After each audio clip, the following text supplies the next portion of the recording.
Welcome back to my channel. So this is going to be episode number 2 of Dead Hungry. Dead Hungry. So for the first part, we are going to review the food here at Hotel Kimberly. Ano yung name ng cafe nila? Cafe at K. So we ordered the T-bone, a T-bone steak with Café de Paris sauce or Café de Paris sauce. It is for 300 pesos. It has a grilled T-bone steak topped with a Café de Paris sauce served with potato wedges or steamed rice. So si Mark in-order niya yung steamed rice. Ako naman ay ordered chicken barbecue, grilled quartered chicken cooked with rustic barbecue sauce. Yum! And the price? The price is 160. Yummy! First off, the scent of the food is so amazing. Sobrang bango. As in, pagpasok pa ng room, sobrang bango. Actually, kay Mark ng T-bone, sabi ko mukhang masarap, kaya nagpalit kami. Pero joke lang, we always share naman our food. So, ano bang masasabi ko? I think, tomato looks really good. Ano tawag sa ito? Parang ginreal yung tomato, no? Parang sarap tingnan. And then, we have the veggies on the side. We have, ano to, cauliflower or broccoli? Cauliflower. Oh my gosh. Kay Mark naman, paamoy. Oh, bango din! Chicken. Love it. So, we're gonna taste first.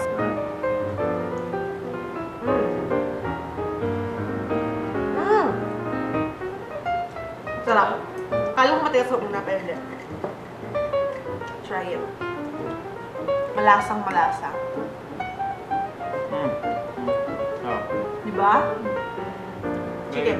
May ibang lasa siya pero... Oo. I'm sorry, pero hindi kami expert sa mga lasa-lasa na yan. So... sarap. Anong sarap? Iba yung barbecue sauce niya. Iba yung barbecue sauce niya. Ano yung rustic barbecue? Rustic barbecue sauce. Oh my God! Sarap, diba? Yummy. Ayan. Okay, pero ang laki niya, halo po. Diba? Talagang pwede, pwede pang share talaga. Pang share.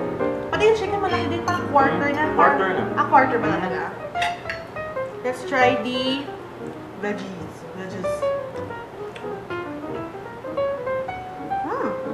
Lambot.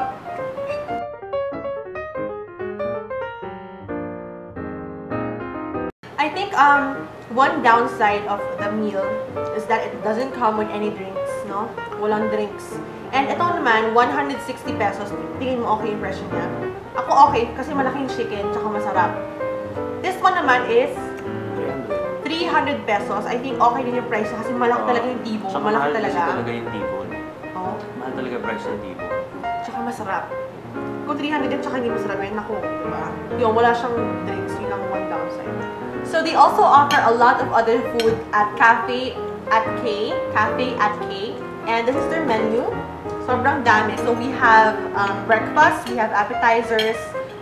Filipino breakfast, American breakfast. On the sides, ito naman yung open grill. Ito yung mga in-order namin. T-bone, Salisbury steak, salmon steak with teriyaki sauce, blue marlin steak. Ay, parang masarap din itong mga to. Chicken barbecue. So, yung mga prices na nag-range sa 160, 260, 300, 380, 280, yan. Then, we also have entrees. We have, ano ba ito mga Tanige steak a la pobre, spicy seafood, spicy and papilote. Hindi ko alam paano sa alin yan. So, they also have beef, poultry and beef, mga... Chicken cordon bleu, chicken parmigiana. Parmigiana. Saan ka? Chicken filet, New Orleans, beef tips, espagnole. Parang sarap nito. Salpicao, meron ng salpicao. They also have sandwiches. Monte Cristo, cheesy tune, Mont Cristo. Ayan, may Kimberly Clubhouse. Yan, bacon lettuce. And then, at the back, we have traditional Filipino favorites. May sinigang na baboy, chicken pork adobo, kawali. Ayan, lechon kawali. Lechon kawali. May pinakbet. Ayan. They also have salads, pasta, pasta aliligyo, olio, Mura lang po yung Japanese pasta, 150. Traditional pasta lang siya.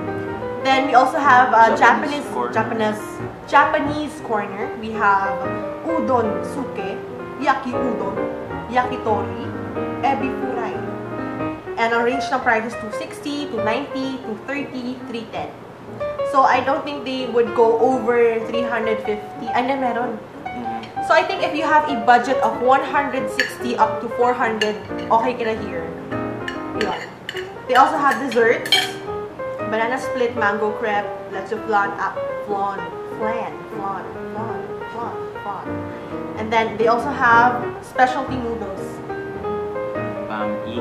Bag-i, bihon Yung gisado. Pasit Canton. Crispy. Mahal ng pasit kanto nila, 170. Magkano na yung pakitin? Hindi yun, iba yun. Chow mein. Ayan. Then beverages, they have shakes, juices. Ayan. So, what do you think, B? Ako, I think okay siya. For the price, very masarap na talaga yung food. Okay. Yun nga lang, ang hindi siya complete kasi wala kang drinks. Pero masarap. Separate ordering drinks. Yeah. Ang total, B? Total of our orders are 506. Yan. Okay, no? Okay na. Yeah, Sarap. we give kailangan daw may rating daw tayo. Anong rating natin? Ako, rating ko siguro, Nag-range ng 1 to 10? 10 being the highest. Mm. Ako, 8.5. 8. Ako 8.